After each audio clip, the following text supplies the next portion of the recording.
Assalamualaikum warahmatullahi wabarakatuh. Kembali lagi dengan saya. Di part yang keempat kali ini saya akan melanjutkan untuk membahas tentang menu laporan. Kemarin di part yang ketiga kita sudah sampai di menu laporan teknisi.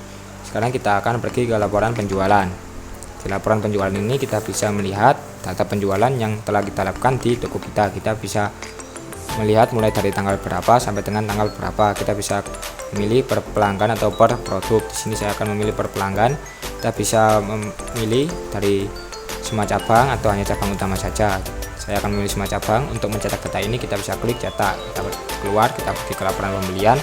Di laporan pembelian ini bisa kita gunakan untuk melihat data laporan pembelian yang ada di bengkel kita. Kita bisa mulai dari tanggal berapa sampai dengan tanggal berapa. Kita bisa memilih per supplier atau per produk. Sini saya akan memilih per produk. Kita bisa memilih semua cabang atau hanya cabang utama saja. Di sini saya akan memilih semua cabang. Untuk mencetak data ini kita bisa klik cetak. Kita pergi ke laporan pendapatan. Di laporan pendapatan ini kita bisa melihat data pendapatan yang ada di bengkel kita. Kita bisa melihat mulai dari tanggal berapa sampai dengan tanggal berapa. Untuk mencetak data ini kita bisa klik cetak. Kita keluar, kita pergi ke laporan terlaris. Di laporan terlaris ini kita bisa melihat daftar produk kita yang paling laris di bengkel kita. Kita bisa melihat mulai dari tanggal berapa sampai dengan tanggal berapa. Untuk mencetak data ini kita bisa klik cetak. Kita keluar, kita pergi ke laporan retur jual. Sini kita bisa melihat data retur jual kita. Kita bisa melihat mulai dari tanggal berapa sampai dengan tanggal berapa. Untuk mencetak data ini kita bisa langsung klik cetak. Kita keluar, kita pergi ke laporan retur beli. Sini kita bisa melihat laporan retur beli di bengkel kita. Kita bisa melihat mulai dari tanggal berapa sampai dengan tanggal berapa. Untuk mencetak data ini kita bisa klik cetak. Kita keluar, kita pergi ke laporan laba. Di laporan laba ini kita bisa melihat data laba yang ada di bengkel kita. Kita bisa melihat mulai dari tanggal berapa sampai dengan tanggal berapa. Untuk mencetak data ini kita bisa klik cetak. Kita keluar, kita pergi ke laporan hutang. Di laporan hutang ini kita bisa melihat data hutang yang ada di bengkel kita. Kita bisa memilih semua cabang atau hanya cabang utama saja. Di sini saya akan memilih semua cabang.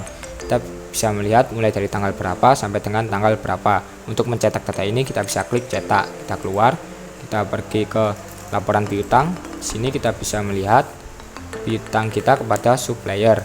Kita bisa melihat mulai dari tanggal berapa sampai dengan tanggal berapa. Kita bisa lihat jenis supplier itu, apa itu sudah terdapat pembayaran atau belum terdapat pembayaran. Di sini saya akan memilih semua datanya. Untuk pencetak data ini kita bisa klik cetak. Kita keluar, kita pergi ke laporan bayar piutang. Di sini kita bisa melihat data tentang pembayaran kita kepada piutang. Kita bisa melihat mulai dari tanggal berapa sampai dengan tanggal berapa. Untuk mencetak data ini kita bisa klik cetak. Kita keluar, kita pergi ke laporan bayar hutang. Sini kita bisa melihat laporan pembayaran hutang yang telah dilakukan di bengkel kita. Kita bisa memilih mulai dari tanggal berapa sampai dengan tanggal berapa. Untuk mencetak data ini kita bisa klik cetak. Kita keluar, kita pergi ke laporan servis teknisi. Sini kita bisa melihat servis teknisi yang ada di bengkel kita. Kita bisa melihat per pelanggan atau per produk. Sini kita bisa melihat semua cabang atau cabang utama saja. Untuk mencetak data ini kita bisa langsung klik cetak. Kita keluar, kita pergi ke laporan laba teknisi.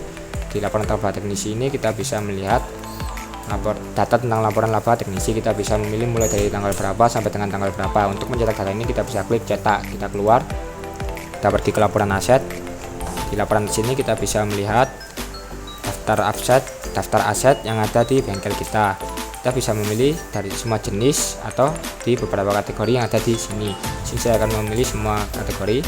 Kita bisa memilih dari semua cabang atau hanya cabang utama saja. Saya akan memilih semua cabang. Untuk mencetak data ini kita bisa klik cetak. Kita keluar, kita pergi ke laporan off-name.